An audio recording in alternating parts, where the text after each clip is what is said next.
యాదాద్రి భువనగిరి జిల్లా Choutuppal police station పరిధిలోని పంతంగి గ్రామం ఎక్స్ రోడ్ వద్ద మతిస్థిమితం లేక పిచ్చివాడిలా తిరుగుతున్న ఓ అభాగ్యుడిని స్థానికులు గుర్తించి చౌటుప్పల్ పోలీసులకు ఈ విషయాన్ని తెలియజేయగా ఉన్నతాధికారుల ఆదేశాల మేరకు ఆ అభాగ్యునికి ఆశ్రయం కల్పించాలని శ్రీ శంకర గురూజీ స్థాపించిన అమ్మా నాన్న అనాథ ఆశ్రమానికి డిసెంబర్ 2వ తేదీన తీసుకువచ్చి ఆశ్రయం కల్పించారు.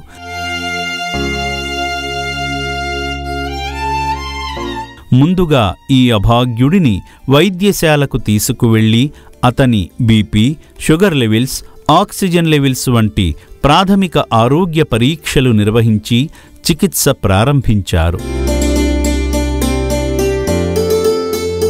ఈ సందర్భంగా చౌటుప్పల్ పిఎస్ కానిస్టేబుల్ సీతారాంరెడ్డి గారు మాట్లాడుతూ పంతంగి గ్రామం ఎక్స్ రోడ్డు దగ్గర మతిస్థిమితం లేకుండా ఈ అభాగ్యుడు తిరుగుతుండగా అక్కడి స్థానికులు మాకు అప్పగించడంతో ఈ నిర్భాగ్యుడిని ఇక్కడకు తీసుకువచ్చామని చెప్పారు.